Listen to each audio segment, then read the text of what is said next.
तो आज आम पढ़ा +2 सेकेंड ईयर इंग्लिश 1 रो डाफोडिल्स पाठ। यह तुम इंटरनाल आसब। तो प्रथम आम या सारीदे। तो डाफोडिल्स रो पोएट होउछंती विलियम वर्ड्सवर्थ। तांकर फोटो अच्छी आउ याडे डाफोडिल्स रो फोटो अच्छी। तो प्रथम आम इंट्रोडक्शन पढ़ीदे। तो William Wordsworth is one of the major poets of his time. तो विलियम वर्ड्सवर्थ तांको समय रे जने खूब फेमस पोएट थिले। से खूब फेमस थिले तांकर लेखा गुड़िक। तमे माने मध्य जानिथिबो विलियम वर्ड्सवर्थ ना मध्य सुनिथिबो। तो he was honoured as England's poet laureate. से इंग्लैंड रो कवि भावरे बहु ख्यात थिले बा हॉनर्ड मध्य थिले। He defined poetry as spontaneous overflow of powerful feeling arising from emotion recollected in tranquility. तो से पोएट्री को spontaneous overflow of powerful feeling भावरे से डिफाइन करुथिले। आ tranquil recollected in tranquil emotion से शांत भावरे बा से नेचर को एपरी भावरे प्रदान करुथिले जे ताहा को शांत जिनिस बा ताहा खूब आनंद दिए। He is a poet of nature. से नेचर को बहुत भल पाउथिले और तांको लेखा गुड़िक मध्यरे बहु नेचर रो ही लेखा गुड़िक थाए। से नेचर रिलेटेड ही लेखंती बहु गुड़िक and used common words to express his feeling. से नेचर रिलेटेड जिनिस लोक मान को बुझेबा पई बहुत सरल भाषा रे तांको पोएट गुड़िक लेखंती। आउ से नेचर को बहुत भल पाती तेणु नेचर विषय रे अधिक वर्णना करि थांती तांको पोएट्री रे। तो वार्म अप पढ़िबा। This poem incorporates the ideas and aspects essential to romantic poetry. तो ए पोएम रे इनकरप्ट जोड़ा होइछि जे incorporate the ideas and aspect essential to romantic poetry. Romantic poetry भावरे एठार जोड़ा होइछि कि जिनिस हम देखिबा आगको।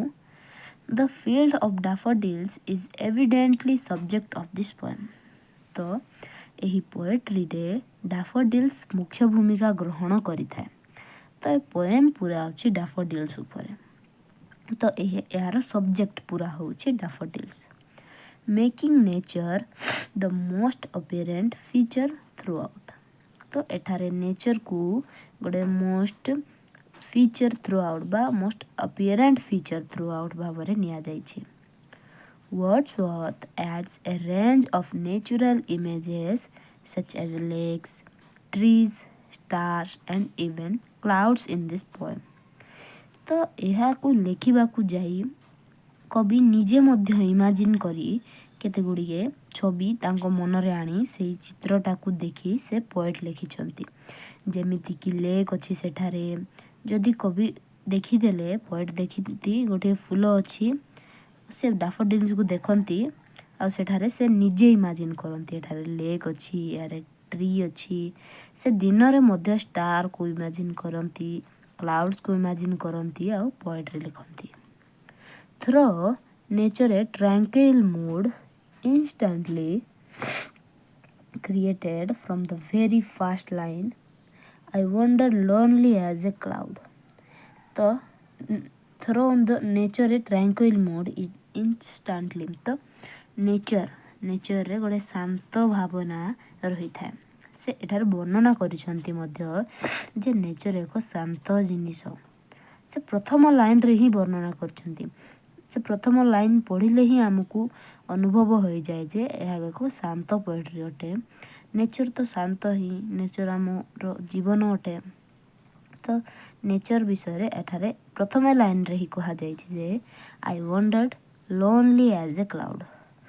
तो instantly created from the very first line, I wandered lonely as a cloud.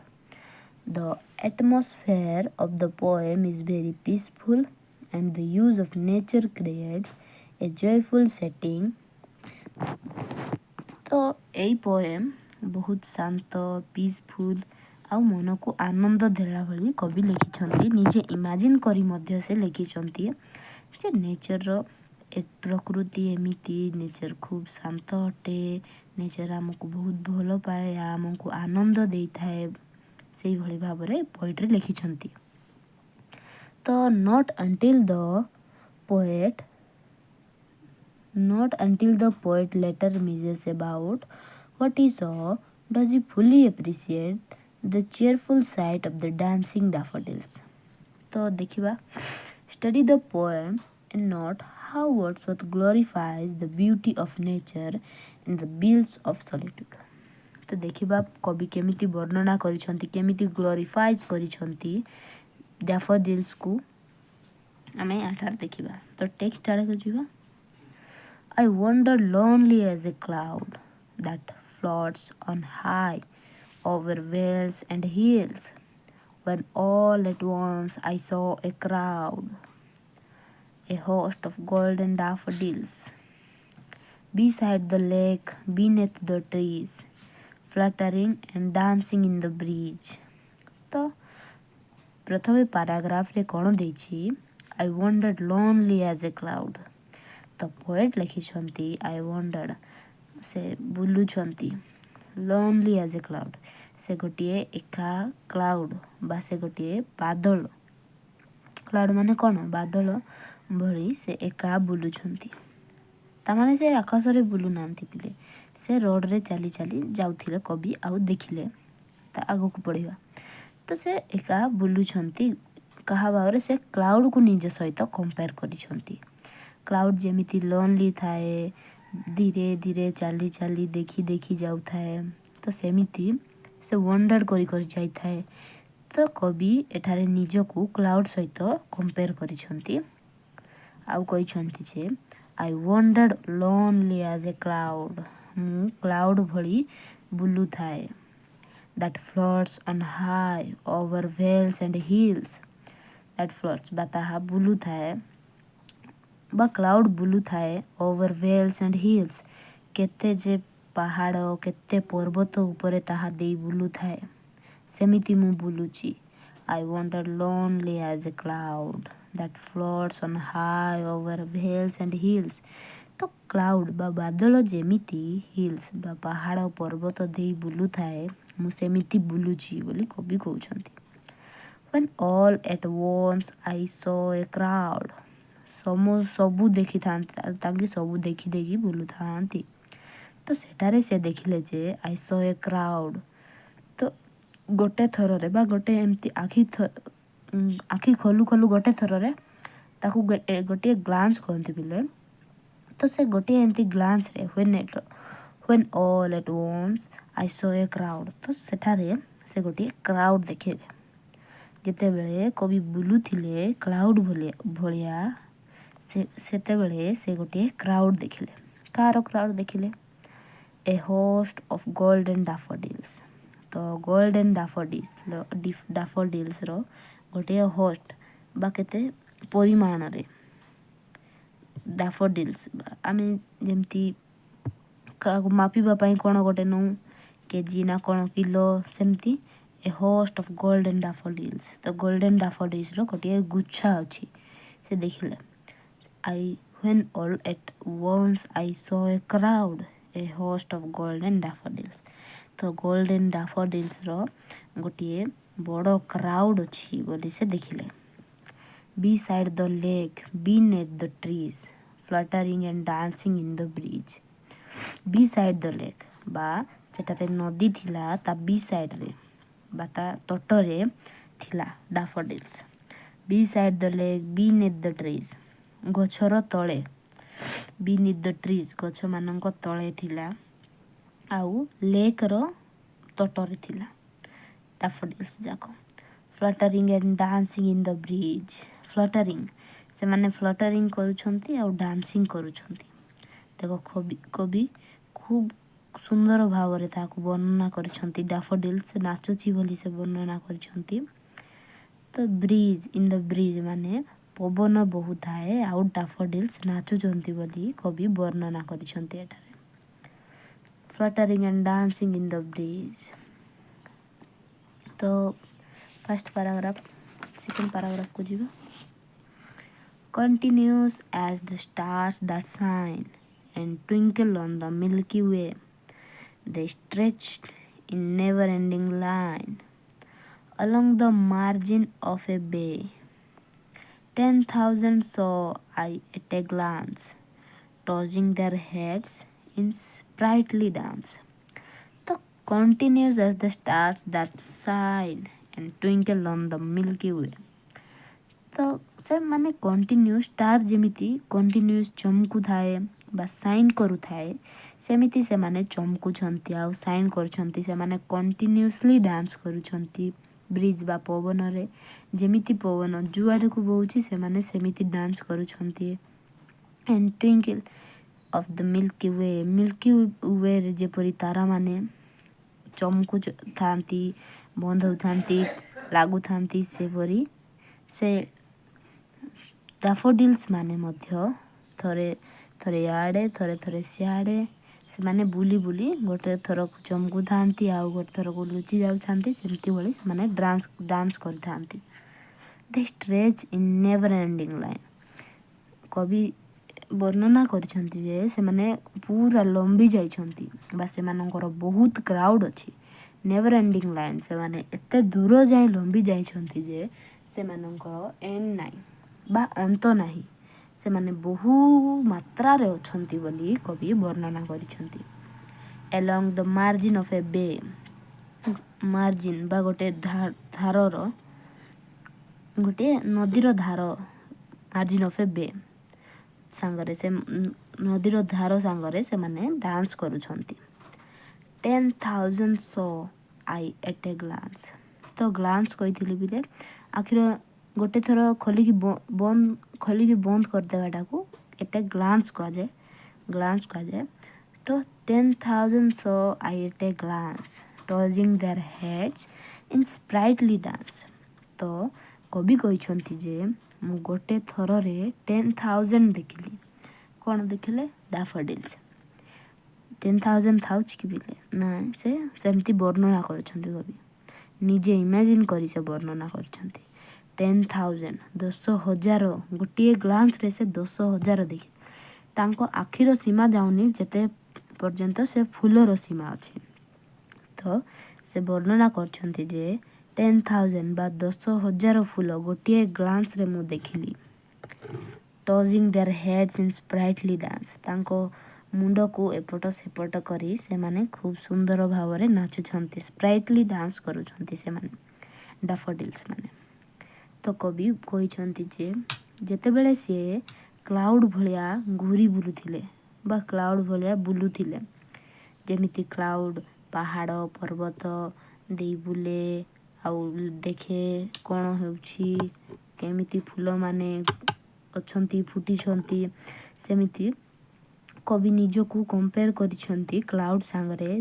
ଯେ ମୁଁ ଘୁରି ବୁଲୁଥିଲି ଆଉ ମୁଁ ଦେଖିଲି ଗୋଟେ କ୍ରାଉଡ଼, ଯାହାର କ୍ରାଉଡ଼ ହେଉଛି ତାହା ହେଲା ଡାଫୋଡିଲ୍ସର।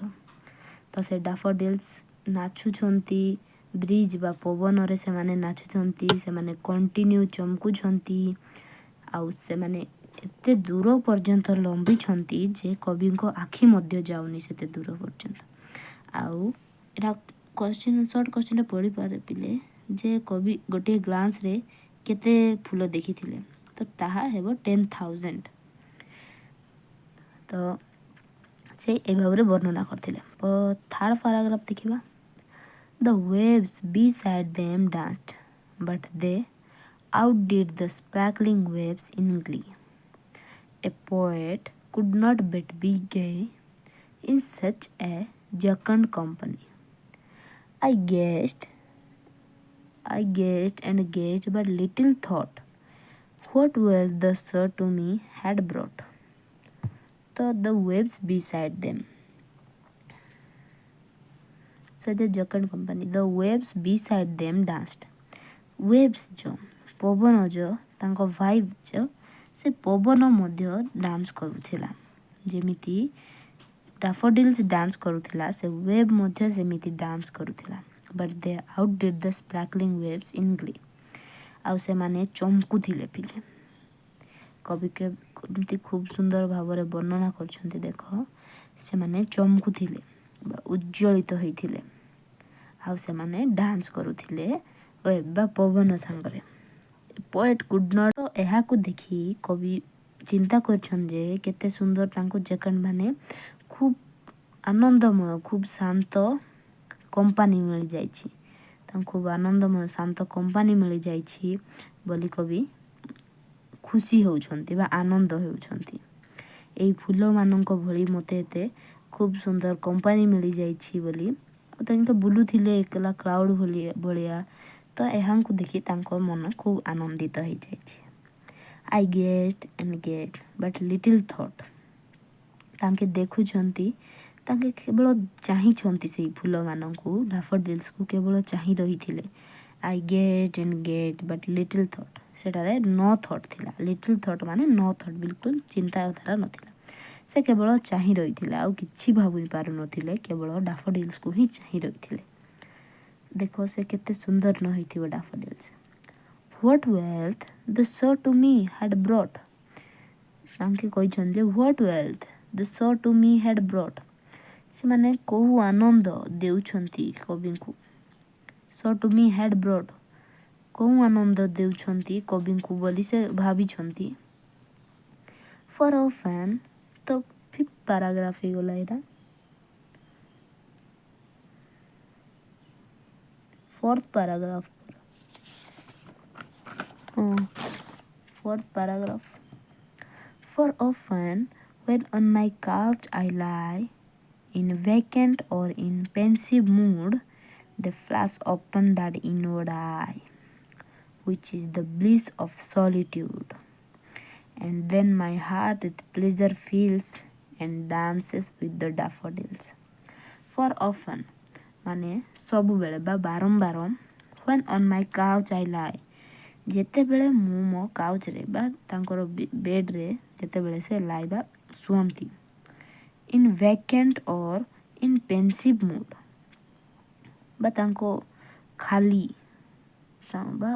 बा आनंदमय चिंताधारा रे they flash upon that inward eye जेतेबेले से बा कवि विलियम वर्ड्सवर्थ जेतेबेले निज काउच रे सुअंती खूब आनंद आउ खाली मनरे जेतेबेले से गड़ी जाती निज काउच रे the flash upon that inward आई से डैफोडिल्स मानक चित्र ही तांको आखि आगरे नाची उठे से सेमानकर गोटे फ्लैश आसे डैफोडिल्स केते सुंदर थिला बोली तांको मनरे से ताहार एक सुंदर चित्र पळे आसे which is the bliss of solitude जहा कि ग्रेट जॉय ब्लिस माने ग्रेट जॉय जहा कि ब्रिज सॉलिट्यूड बा खूब एकलापन बा लोनलीनेस ताहार गोटे ग्रेट जॉय बा